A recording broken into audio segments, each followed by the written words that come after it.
Clouds TV, empowering lives. The book of Joshua, chapter number 1, verse 9. Chapter verses 29. Verse 9. Verse 9. Moses Mudha tupatie tusome kwa sababu nuko tafsiri wega pio gikoyo wega pio totwara ne wega ni undu andu aya nigetha maigwe niguthie kahora ndigutengera.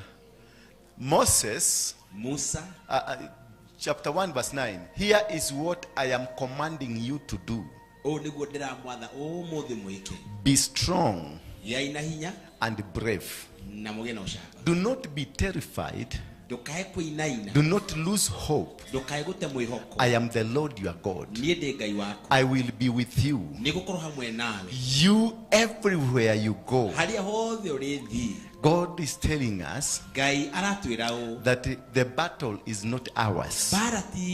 He is with us. It doesn't matter what is happening. It doesn't matter what goes around. It doesn't matter how weak you may look like. It doesn't matter how poor you are. It doesn't matter how old you are. The most important thing is to understand He is with us. He is walking with us. He will never forsake nor leave you. He will walk with you in the shadow, in the valley of the shadow of death. He will be with you. They might say no to you. They might say no to you. They might say you don't belong to them. They might be saying you are poor, you are useless, you are hopeless. But there is one thing I want to tell you tonight. God is with you. He will win every single battle. He will win every single way. In the middle of the desert, He will create a well of water. In the middle of nowhere, He will create a way. And when you come to an end and reach to a manner that there is nothing happening around you, that is the time God will come to the rescue of a situation.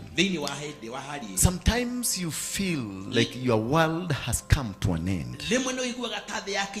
Sometimes you feel like nothing is working. Sometimes you feel that you need to get out of this world.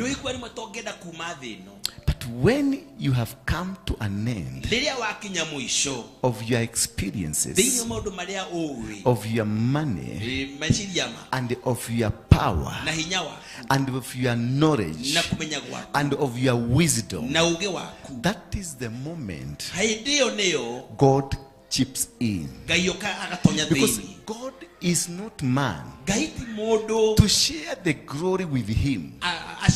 He will never share the glory with you. He waits until everything that you are holding on comes to an end.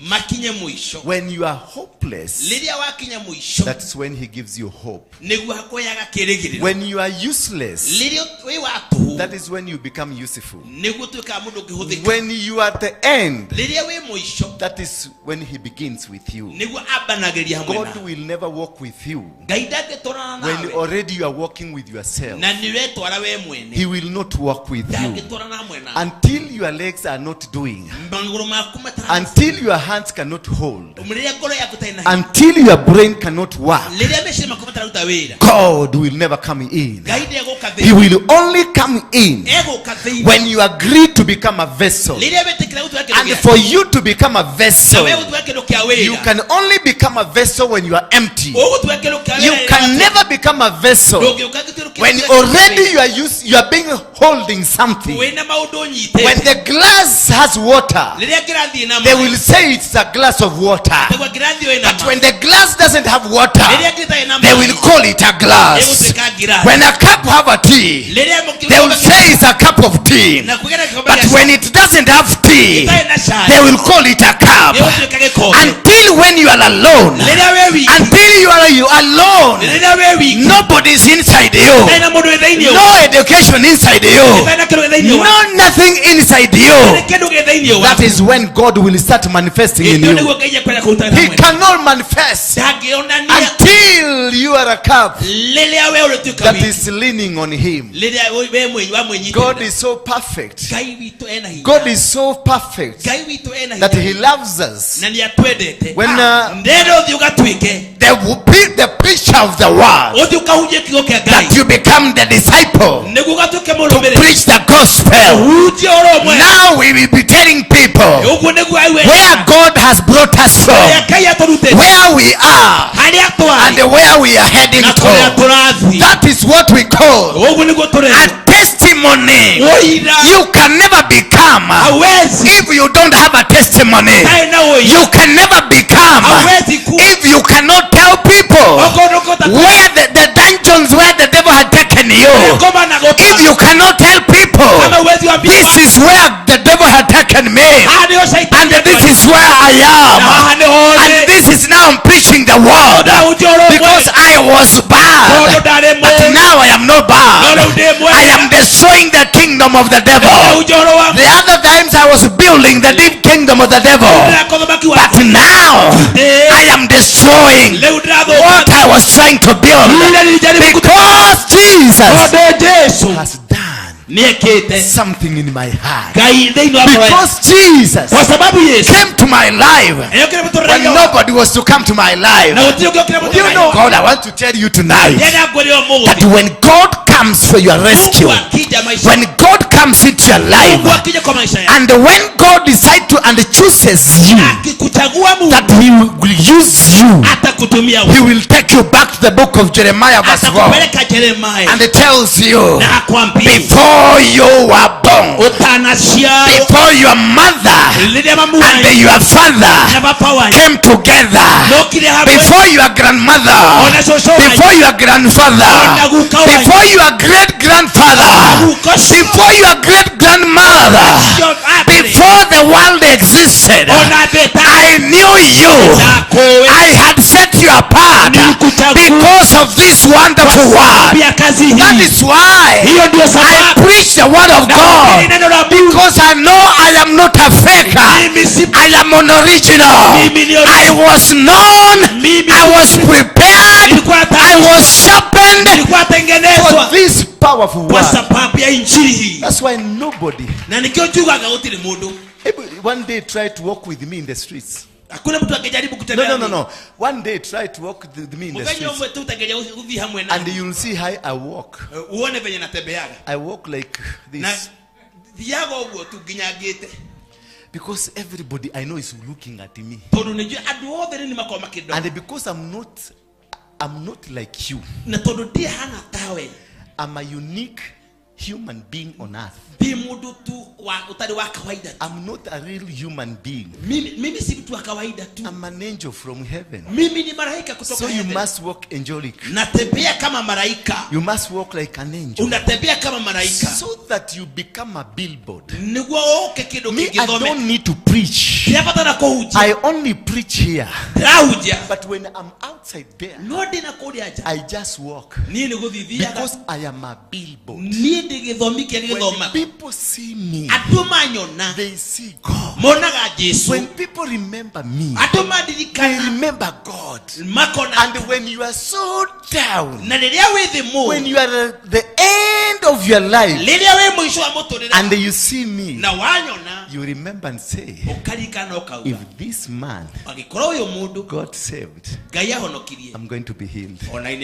If this man is a man of God, if this man, he is a man of God, Do you know these are the biggest question they ask? Unajua hili swali kubwa wanajiuliza. Wangekoro Ndura ni ahujagia. Kama Ndura anahubiri. Utile mundu utangihujia. Utikile mundu utangihujia theno. Can you imagine that I am referred to? Unajua na your success is connected kwa sababu ya kufaulu na kufanikishwa. If Ndura can preach, kama Apostle Ndura anaweza hubiri, if Ndura can be saved, kama Apostle Ndura anaweza okoka, if Ndura can have a church like this, kama Apostle Ndura anaweza kuwa na kanisa kama hii, then there is no doubt there is God in heaven. magotiri nagaja kwena. There is nothing as good as you being used kuhudhika as a billboard kama mtu anaweza someka to announce the presence of God. Na kutangaza uwepo wa Mungu. In the book of 2 Chronicles, kitabu cha mambo ya nyakati, chapter number 20, mlango wake wa 20, from verse number 4, na mstari wake wa 4. After that, baada ya hiyo, somebody tell your neighbor, mwambie jirani yako, it is a battle. Ni vita. For you to get where you want to go, it is a battle. Ni vita. For you to get the right man for your life, it is a battle. Ni vita. If you have a destiny, kama una hatima, if you have a destiny, kama una hatima, God has a good plan with you. If you have a destiny, kama una hatima, there is a future around your life. There is a plan of God around your life. Challenges will come, and the challenges are not meant to make you comfortable. They are come to cause chaos on you. They are supposed to distract you from the plan of God. They are supposed to destroy you. There is a time I offended this lady. I offended her. She went to the police because I had threatened her. I am going to kill you. She went to the police and they bribed a policeman. Go shoot him. And they started looking for me. The good thing with God, he knew who I was. I was trying to kill her because she had a destiny. She was trying to kill me because I had a destiny. Enemies will come to your life to bring you down, not because you hate her, not because you hate me, but because there is something the devil wants to kill. There is something that the devil wants to destroy. I want to tell you tonight, now walking into your destiny, it is in the bush. You will walk in the bush. That is why in some quarters he told the children of Israel, I'll create the well of water in the middle of the desert. He never revealed to them why will he create the water. What will be the reason for him creating the water? But he hinted on them. In the middle of the water, in the middle of the desert, I will create a well of water. And for a clever person, is a cause for you to worry. Any good promise upon your life that you are going to become, I prophesy, that is a cause of a worry, because a door has been opened that will cause you to cry. If you hear there is a blessing coming, there is tears also coming. If you hear you are going to become president, jail is also coming. If you hear you are going to become a great man, failures in your life will also come. Any great man must go through failures. Any big person must go through small people, so that this thing can come to happen. Because anything that becomes great is grown from its smallness. There is nothing great that was not at one time small. So when you hear you are going to become great, prepare for the tears. Because tears is part of your greatness. Prepare for failures, because failures is part of your journey. Prepare for rejection, because rejection is part of your journey. Prepare for negligence, because negligence is part of your life. Rejection is cement. Failures Failures is bricks. Ni bricks, ni hizo blocks. Negligence, hiyo kukataliwa, it is the fundi. Ni fundi. So you require all these things together so that you can be modeled and be made that which God, because my Father in heaven has given me a clue that it's not my battle, it is his battle. He will make it. I will make it. I will conquer them. I will destroy them. Not because I have the power, but because my Father has the power. Not because I am capable, but my Father in heaven is capable. I will destroy them. I will dismantle them. I will bring them down.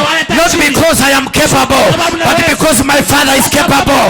Not because I am powerful, but my Father is capable. Hallelujah. Tell your neighbor, my Father is capable. My Father is powerful. That is why I'm bragging. Because my Father is capable.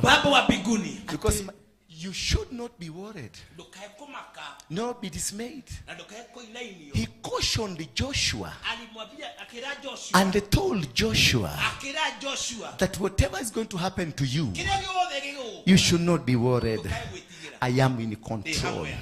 You are going to capture states. You are going to capture countries. Joshua was not educated man. Joshua was not. Joshua was not familiar with God.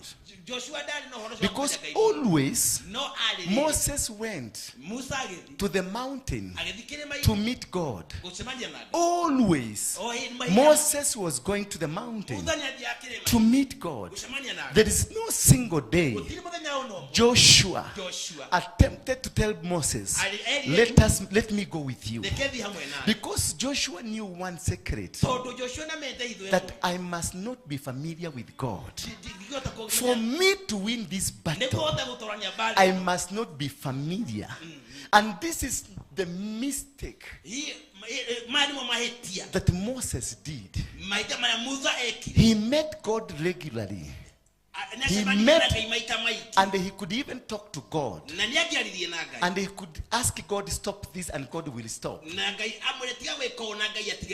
And when he came back after carrying the tablets, when he found people had turned away from God, and having been able to be speaking to God, and when it came to the bitterness,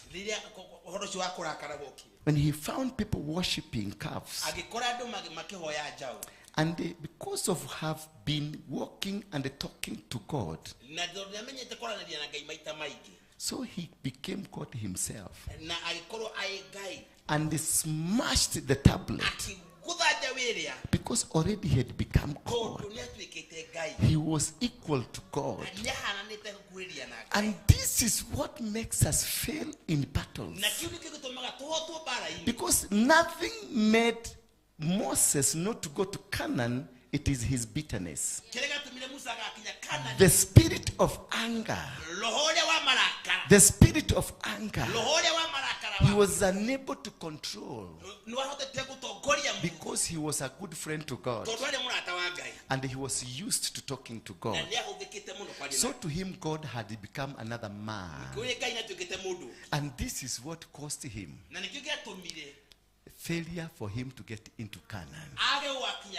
He took the battle and it became his. When God had told him, this is not your battle. In the book of Exodus chapter 14, children of Israel were told, it is not your battle. It is the battle belongs to God. Now when Moses picks up the tablet and smashes the tablet, he told God, sit that other end. Let me handle these people. Let me handle these people. They have misbehaved too long. And even this commandment you had given me, I think it is not the right time for them now. Let me smash it. And this happens to us when things have gone black. When God seems to have gone mute, we rise up with our energy. We rise up with our education.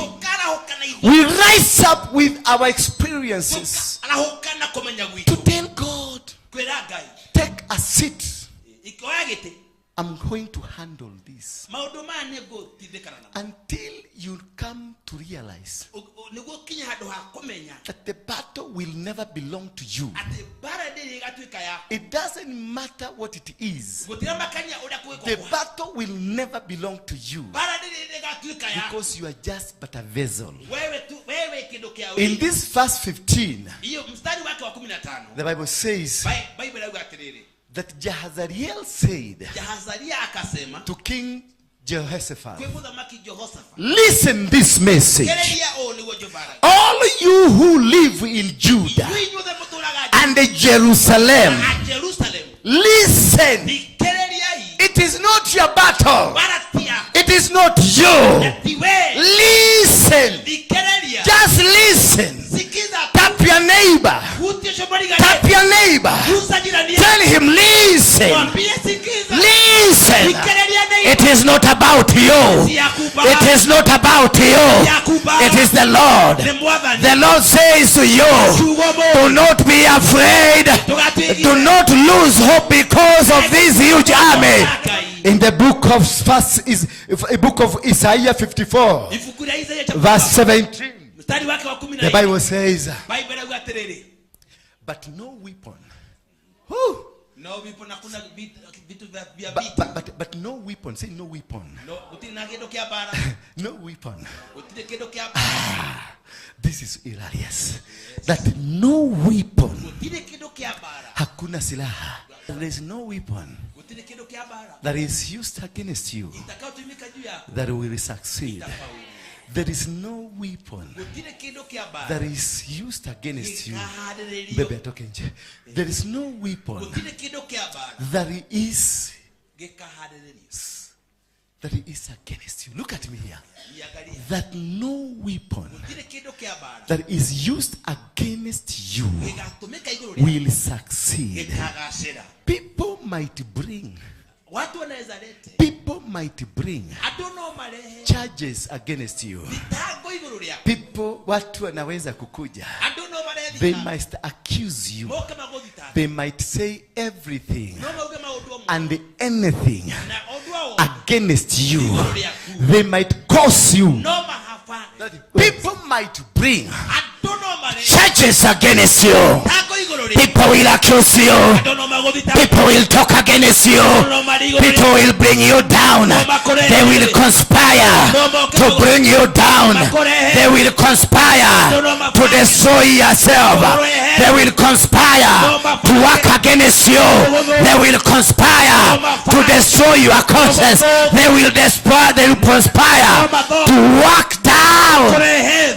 But things, when God has taken over the battle, I want to assure you tonight there is nothing, there is nothing, there is nobody, there is nothing, and there is nobody can be able to triumph over you. Don't remove, but you will prove. You will prove. Itahakikishwa kwako. But you will prove that they are wrong. You will prove to them that whatever they said against you, whatever they did against you, they were wrong. They will not be able to succeed. But you will prove that they are wrong. Those are the things. Those are the things I do for my servants. Those are the things that I do for my servant. These are the things, the weapon against you, the enemies against you, the people against you. These are the people that have to be projected. If you don't have an enemy, if you don't have somebody working against you, try as much as you can and provoke one to be your enemy. Because if you don't have an enemy, you are going nowhere. You are not going to prove anything. Your God is not going to be seen. Pray always to have like 10 enemies. Pray always to have like 20 enemies. The people who will be talking against you, the people who will be trying to cut you, the people who will be trying to hate you, those are the pillars of your success. Those are the things God is saying. At those are the things I do for my servants. If at all you don't have those things, then you are not a servant. If at all you don't have an enemy in your life, you are not a servant. You are not a servant.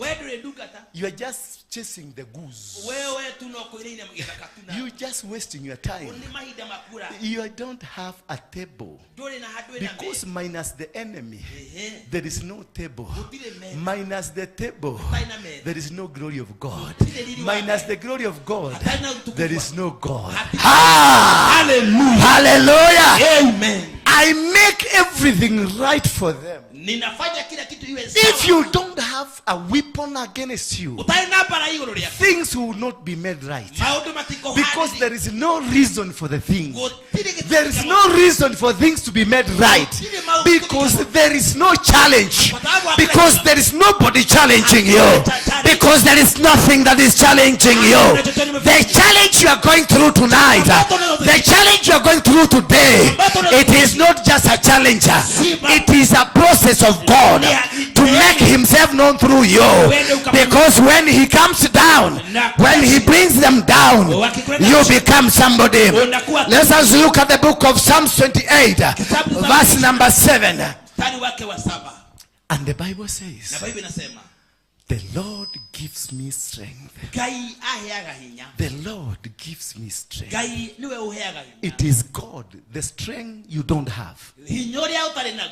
No, you don't have strength. You are just but a nobody. And that is what that's what Solomon told God. That is what Solomon told God. I need your hand in my life.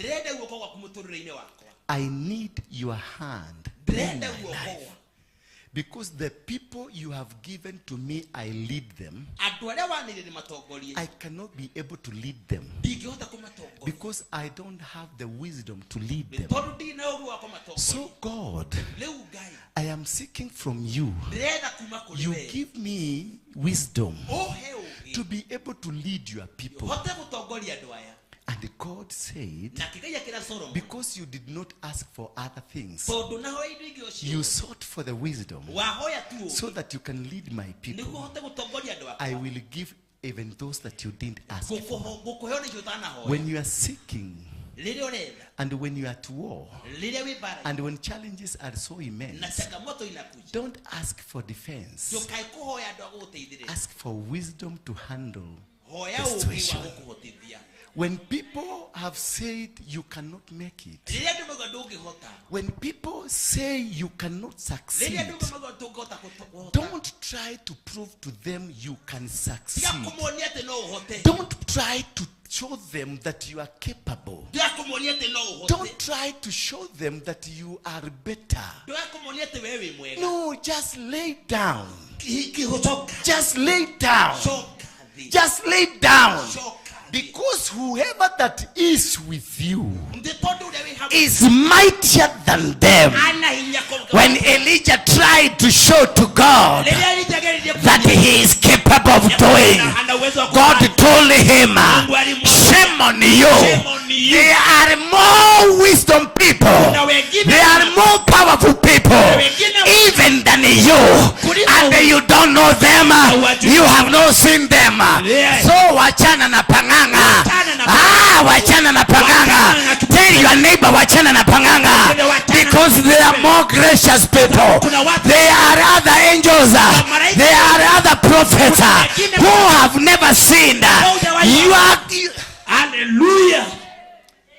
That at sometimes kuna wakati mwingine you pretend to see that Waruinge, unajifanya ati ya kwamba apostle Waruinge, who is he to preach the word of God to me? Nani huyu mtu afubiri neno? Just another mungiki guy. Na mtu mwingine alikuwa mungeke juzi. But God was trying to prove to the nation of Kenya, Kenya, despite you kadona wewe having been saved for a long time, I have a vessel. I have a vessel that will shake the foundation. I have a vessel that will shake the foundation. Because God is with me. When you allow God to walk with you and you fail to see these people that speak more about you, let them speak, because they are testimonials. Because there must be people to preach you, to preach what is in you, and to confess the greatness of God. Welcome, Serena. And I want to thank God because of his greatness, because of his love that he has given unto us. In the book, the same book, Psalms 28, do we get it?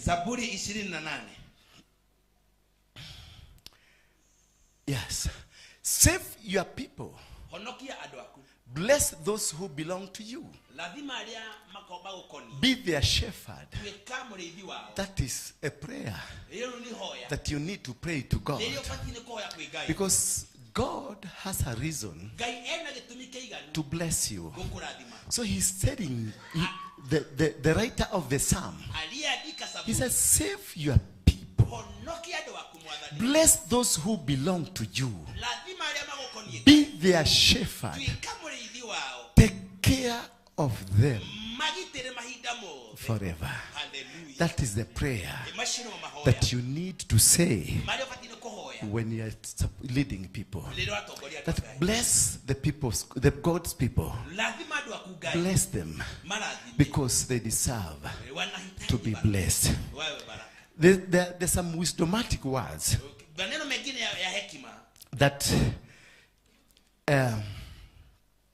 a vision begins first. You must start with a vision. Then the provisions of the vision will follow. So that is why in the vision, that is why you meet a lot of challenges. In the vision, because you are trying to visualize, you are trying to see, and in the vision there's so many darkness. There's too much darkness.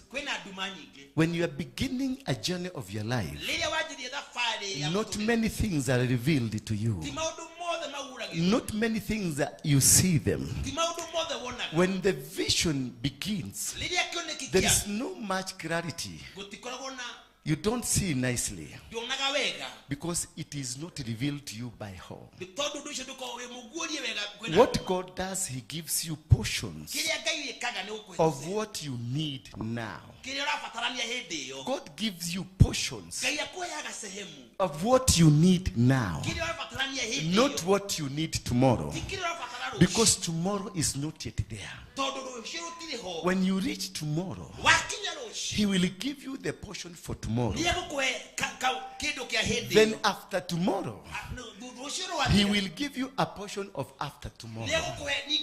God cannot give you things that you don't need today, because if he gives you things you don't need today, you will destroy yourself, because they might be bigger than your brain.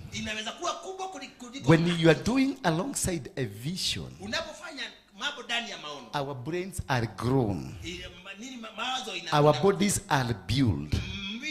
our spirits are rebuilt so that we can be able to handle. So God cannot give you where you have not reached. He will only give you where you have reached, because that is what you need. That is what you need for now. And once you go through, you pass the test of today, then he will take you to the next level. And in the next level, there will be a test for that day. Then he will move you to the next level. Then the next level will have an examination for that day. Then he will move you to the next level. That's to say, God is a God of one glory to another. So in every glory, there are demons that handle every glory. In every step of your life, there are demonic powers created for that level. And there are angels from heaven created for that level. Then when you move to this level, you will encounter demons of this level who will deal with you at this level. Then when you move to this level, then you will encounter other demons for the next level. So your life will never be free. What you will be having is a historical background of a patriarch, a person that has won, a person that has conquered, a person that has won battles. And the more the battles you win, the more the crowns are on your head. So the battles are permanent. The battles will be there to shape you, because exactly what you are doing, you are displacing. And give us Deuteronomy chapter number 7. And then you see that the land that was given, the land that was given to Israelites, it was not a free land. It was not free. It was occupied. It was a land that 7 nations, mightier and stronger than the children of Israel. The Lord has never and will never give you something that was not occupied. God must prove himself that he is the owner. He is the owner. That I am the owner. So I have to remove this because of your sin. And he said, the Lord your God will bring you into the land you are going to enter. The Lord your God is the one that is going to bring you to that land, to that profession, to that position, to that anointing, to that blessing. It is the Lord your God that will bring you into that land. You are going to enter it and take it as your own. That underline that. You are going to take it and it will belong to you. I don't know. Let's read together. You are going to enter it and take it as your own. I want you to understand that statement. It is a loaded statement that you are going to enter. You don't belong there. There is no grandmother there. There is no grandfather there. There is no your tribesman there. There is nothing that belongs to you there. But you are going to enter. And the moment you enter, it becomes yours. And you are going to enter. Once you enter, it becomes yours.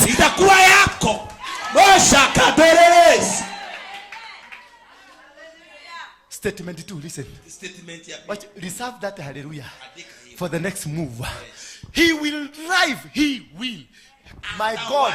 My God. He will drive. He will drive many nations. He will drive many nations. He will push them. Many nations. Not one nation. He will drive. He, God, my God, will drive them. I have no worry. Plan your battle. Plan your battle. Don't go buy weapons. Buy everything. Buy missiles. Buy military welfare. Go plan. Go and buy. Go and my God. My God will push you. My God will bring you down. Yes.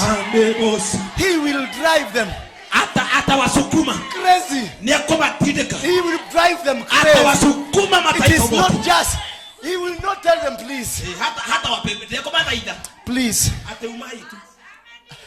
My people are coming. So please. He will drive them. He will drive them out. He will make them come. He will push them out. It is a battle. It is a battle that does not belong to you. It is not your battle. But it is the battle. Oh, give us.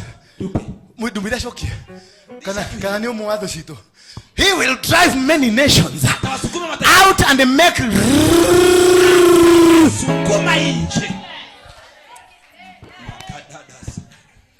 many nations. No. Read it. Atawasukuma mataifa mengi nje to make rooms. To make rooms. Yani utangolewa.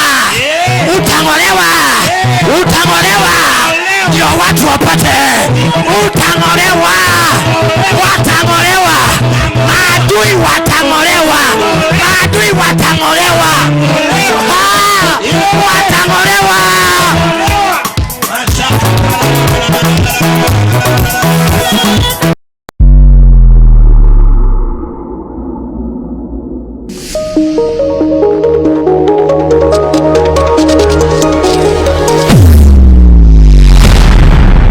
Bethel Clouds TV.